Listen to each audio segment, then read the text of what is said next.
Nekada poznat samo kao rudarsko mjesto, na čijem je teritoriju smješten rudnik i termoelektrana, Kakanj danas važi za jednu od vodećih lokalnih samouprava u Bosni i Hercegovini, koja se nezaustavljivo razvija.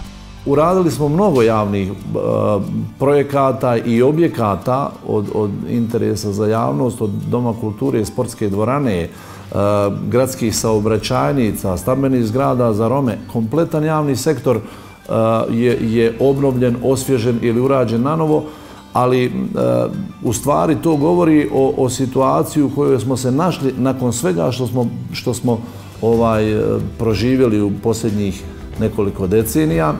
Povoljan ambijent je kad narod živi dobro. Nastojimo da napravimo ambijent u kome će građani živjeti dobro, privreda će to prepoznati.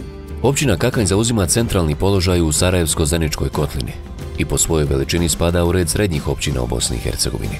Prema posljednjem popisu stanovništva iz 2013. godine, na području općine živi više od 37.000 stanovnika, od čega više od 12.000 živi u urbanom dijelu.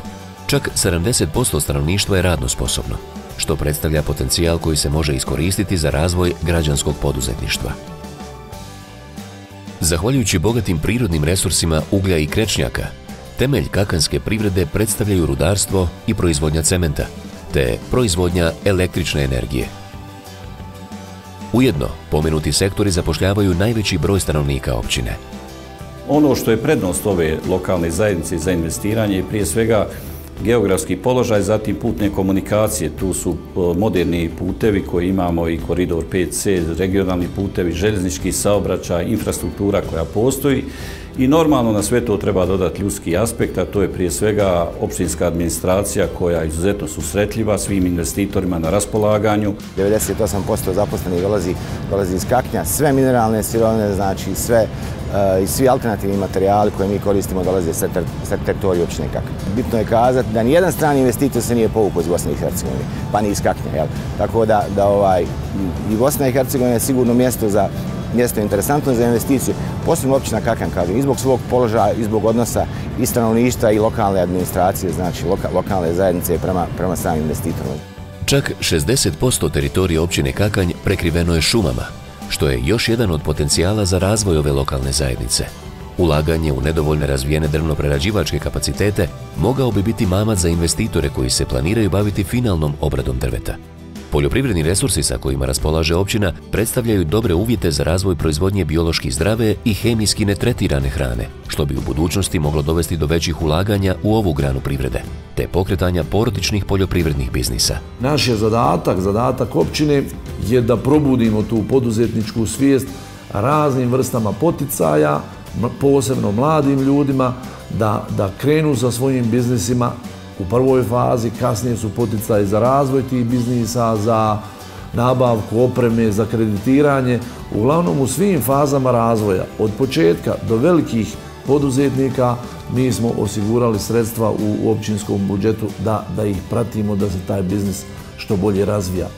Da je riječ o sredini fokusiranoj na razvoj poduzetništva i stvaranju boljih uslova za investitore, potvrđuje i formiranje poduzetničke zone Vrtlište, koja se prostire na 100.000 kvadratnih metara.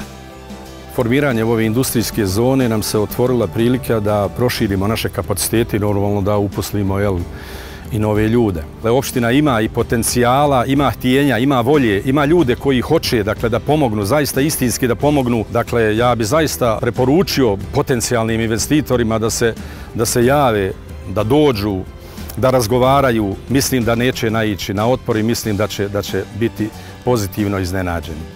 Iako trenutno nedovoljno razvijena, u Kaknju iz godine u godinu jača poduzetnička svijest, a sve veći broj građana odlučuje se na pokretanje vlastitog biznisa. U tome im je značajnu podršku pružila općina, koja kontinuirano radi na usavršavanju podsticajnih mjera.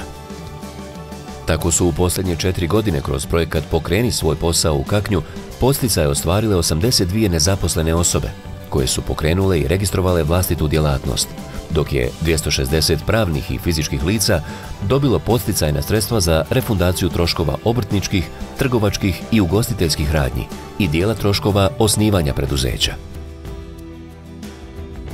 Ovo je kraj sa bogatom i raznolikom kulturnom baštinom, što najbolje potvrđuje podatak od čak 8 nacionalnih spomenika kulturne baštine Bosne i Hercegovine. Osim Kraljeve Sutjeske i srednjovjekovnog grada Bobovca, koji čuvaju drevnu prošlost ovog podneblja, tu su i brojna izletišta na kojima možete uživati u čistom zraku i prirodnim ljepotama. Odlični su to preduslovi za razvoj kulturno-historijskog, vjerskog, planinskog, seoskog te banjskog turizma. Posebna briga je posvećena poboljšanju društvenog života zajednice, što potvrđuju i značajna ulaganja u kulturu i sport. Pored institucionalne brige za kulturu i sport općine Kakanj, koja je na zavidnom nivou, kulturni i sportski život Kakanjaca upotpunjuju i 24 sportska udruženja. Čak 5 klubova iz različitih sportova učestvuje u elitnim takmičenjima naše zemlje. Kada malo bolje upoznate Kakanj, vrlo brzo zaboravite da je to rudarsko-industrijsko mjesto. Stanovnici ove općine imaju mogućnost da se kvalitetno obrazuju, pronađu adekvatan radni angažman, učestvuju u bogatom kulturno-sportskom životu, uživaju u prirodnim blagodetima na dohvat ruke i bezbrižno planiraju svoju budućnost u svom rodnom kraju. Ovdje živi gostoljubiv narod, koji ljubomorno čuva i njeguje svoju čaršiju, ali je i rado dijeli sa svima onima koji imaju dobre i plemenite namjere. Ovo nije samo sredina u koju vrijedi investirati, već i mjesto gdje želite živjeti sa svojim najbližim. Ozbiljni investitori, oni koji planiraju razvoj svojih biznisa, ja ih pozivam da pogledaju, da posjete više općina u Bosni i Hercegovini. Mi imamo jako dobrih lokalnih zajednica i pozivam ih da dođu i u Kakanj i neka uporede i neka se opredijele. Ja sam siguran da će se opredijeliti za Kakanj.